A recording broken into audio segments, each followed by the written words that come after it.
we're good. Okay. Cheers.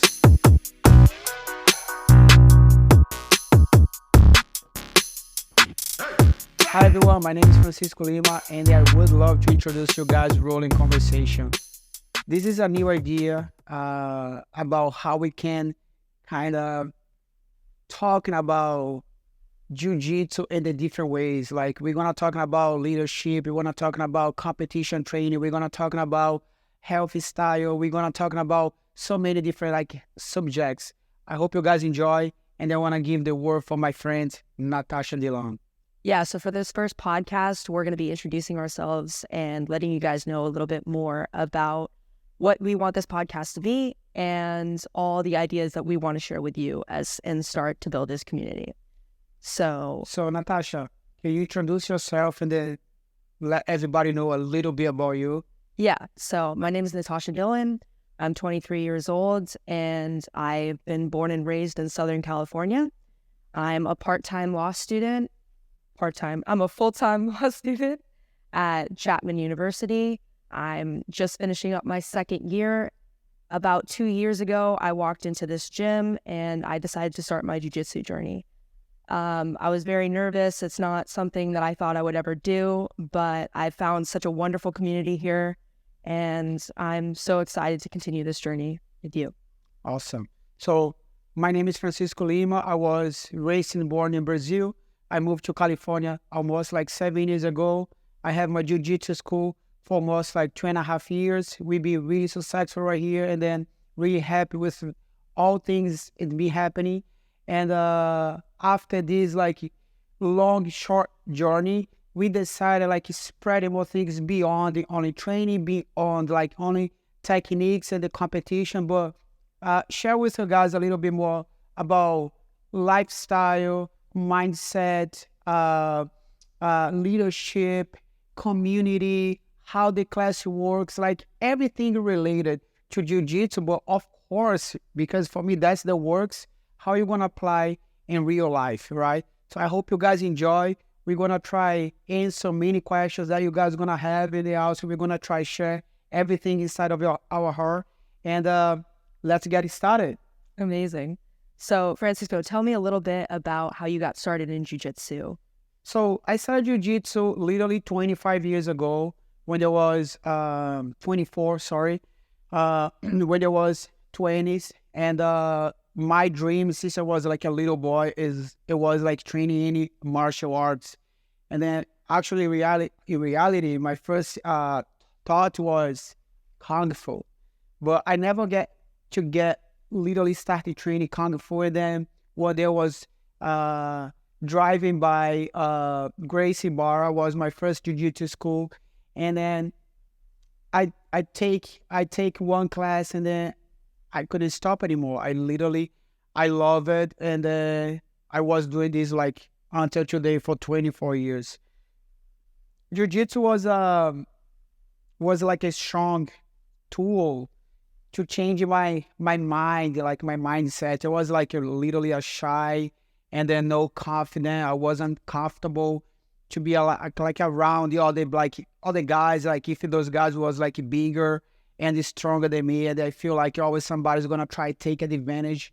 And then knowing how to protect it and you be confident between or among like different like type of like people, I feel like I can do anything I want from the point. And then jiu-jitsu was like a extremely powerful life change to me, and that's why I keep doing this, and I keep spreading the power of jiu-jitsu like through my students, like, and eventually, of course, my friends. How about you, Natasha? Yeah. Why you did start jiu-jitsu, and tell me about your journey. Yeah, I absolutely relate to that sentiment a lot. I find myself to be a more introverted, and I keep to myself a lot. So when I started jiu-jitsu, I was looking for a little bit more community. I was looking to make some friends, and that's what really brought me into this gym. Originally, I was planning to move for law school to San Diego. And, you know, as a single woman at the time, I was afraid moving and being on my own for the first time. So I thought that I should learn some form of self-defense, and I signed up for Jujitsu. So I actually had my first experience at another school. I didn't really enjoy it that much. So when I walked in here, I was greeted by so many wonderful people that really took care of me, because as you can imagine, walking into a jiu-jitsu school as a woman who has never done any type of martial arts can be very intimidating. It's a male-dominated sport, and especially for a shyer person, it's definitely a challenge to overcome, which is why I'm so happy that I made it here. You started competing so much, and at some point, why you wanna keep competing, and why it's so important for you be a champion? Yeah. Or it is not important be a champion, just like you just wanna compete? Yeah, so I've been involved in sports for all my life. I started basketball at 5 years old. I always had a love-hate relationship with the feeling of competition. I love winning. I'm extremely competitive, but at the same time, it makes me nervous and it pushes me out of my comfort zone. So I think part of the reason why I really like competing in jiu-jitsu is because it's as far out of my comfort zone as I could possibly be. You feel all of the nervousness, all of the adrenaline, all of the energy when you go to compete.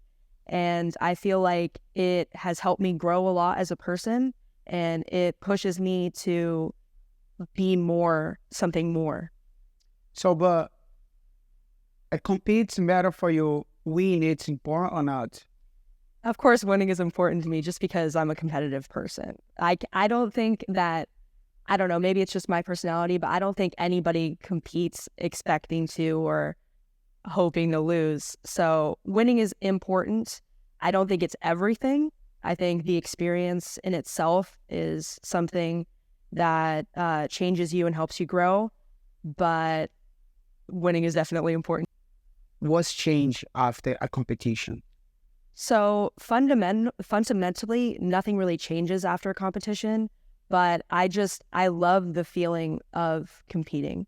So before every single match that I have, I'm extremely nervous. I have thoughts in my head that I don't want to be here. I'm not good enough. And then as soon as the match starts, like everything goes quiet. I'm just focused on being present, being there in the moment, and giving everything that I have. The feeling that I really like is during the match when everything's quiet, and after the match when you feel all the range of emotions, whether you won, whether you lost, and just being able to show like everything you've learned in training in competition. That's why I love to compete. And then be the champion, of course, is going to be the consequence of all this, like, pieces together. Yes. Right? Amazing. All right, so now we're back after a quick break. Francisco, I wanted to ask you a question. We have been open for about 2 years here, and you've built quite the competition team. We have 5 or 6 really tough competitors that love to go out every weekend. What's your secret to building champions, building such a nice competitive team? The first, like, it's a good question, actually. And the first, like, the secret for me about make a champion is a combination about a couple things. And the one thing, of course, to open jiu-jitsu school, right? That's not like it's like just a joke. You gotta understand what jiu-jitsu looks like, and then for me, like, jiu-jitsu totally makes sense after those years training and teaching, right? So first of all, you gotta understand what jiu-jitsu look like so you can teach your students what to do. It's not just repeating one technique and then like make your students like be robots, right? Just like repeating, like do not understanding what they do. So I teach jiu-jitsu in a sort of a way they understand that they can keep on going beyond that or on top of that, from that, because it's not my jiu-jitsu anymore, belong to them, and that they need to keep on going in order to like improve and develop all the techniques. So I teach jiu-jitsu because I want to then understand the way that I did. So the second, of course, key, it's the ability to see the skills in the different persons. Like, I'm not expecting one technique is going to be really successful for like 10, 20, 30 people.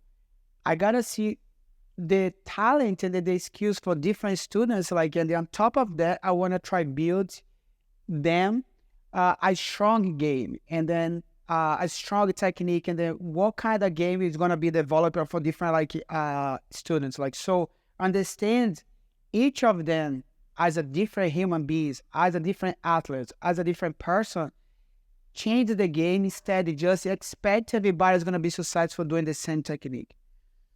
And then the third one, of course, that's a mindset champion, right?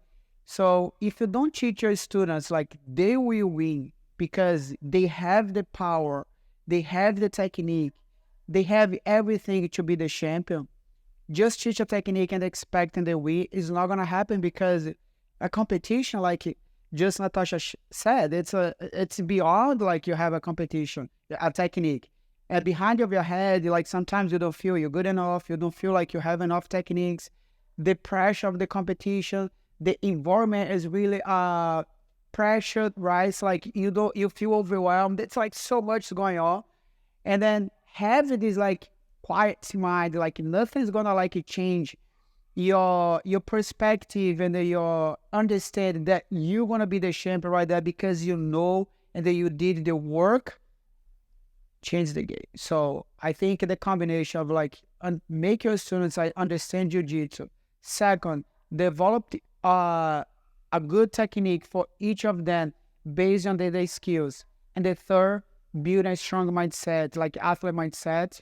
That's like the three important keys, of course, to make like a really number of champions. Yeah, back to that point, I think that's something you do really well.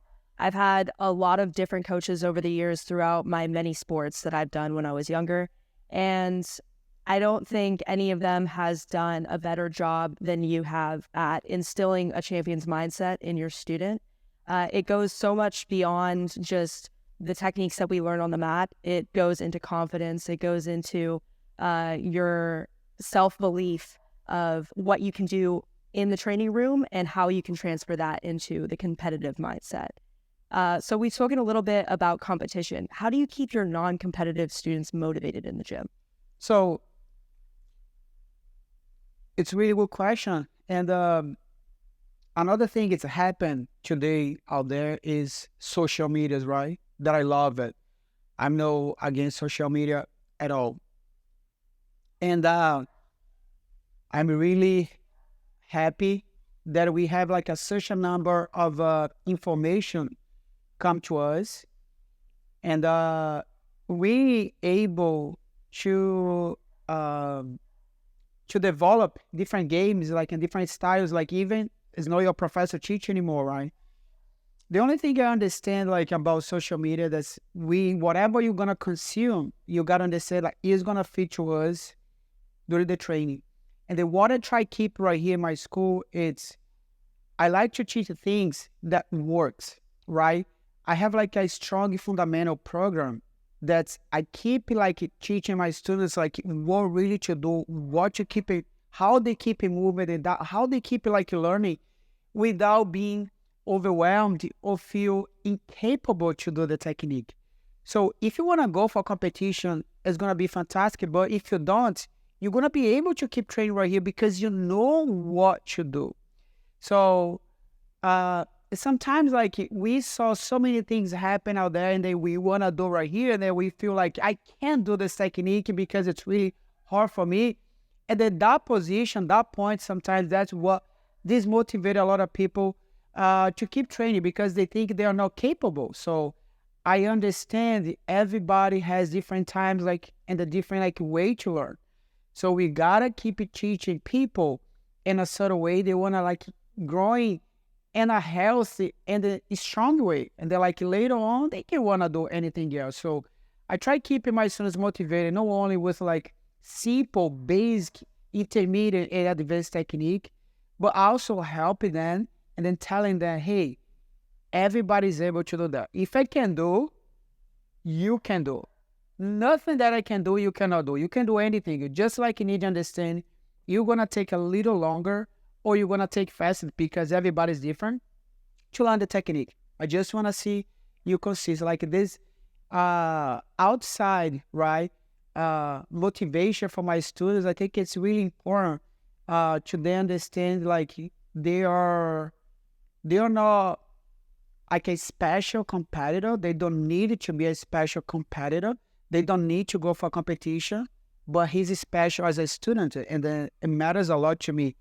You're going to come over here, you're going to train, you're going to learn, and you're going to be able to do anything because competition is different of training. So that's what I believe in the try give for my students like during the class.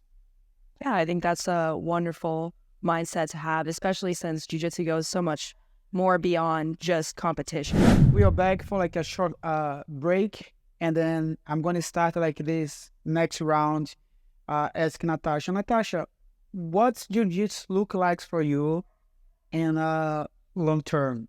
Yeah, so for the long term, I would really love to have a competitive career. So I've only been training for 2 years. However, ever since I started, I fell in love with the sport. I train twice a day, pretty much every day. And I see myself one day hopefully becoming one of the best in the world. What's your role model to keep inspiring you to get there? So I have a lot of role models. One of my role models in the sport, I think I've spoken about this before, is Fionn Davis. I thought it was you. Just kidding. If I was my own role model, I would have a lot of confidence. That's a little bit too much. So Fionn's? Yeah, I think she's a wonderful competitor. I really admire her as a person. Honestly, I think she speaks about so many issues in the sport, and I think she's really pushing along the women's side of competition and making everything super entertaining. And I really can't wait to see how she grows as a competitor and how hopefully I become her one day. Right. It's I think it's one of the most dreams of the new athletes, right? Like they have the role, right? And then you eventually you're gonna like face them as a rival in the good way, right? Yeah, well, she's a little bit lighter than me, so I don't see that happening one You day. can go for open class, right? That's very true. Right. Open class Nogi world champion. Yeah. Yeah, should be great. Yeah. So, Natasha, training twice a day is it's a thing you think everybody can do? Do you think you can keep it up for long term? That's because you have like extra time right now. So why twice a day? Why so intense? This is like a part of your preparation.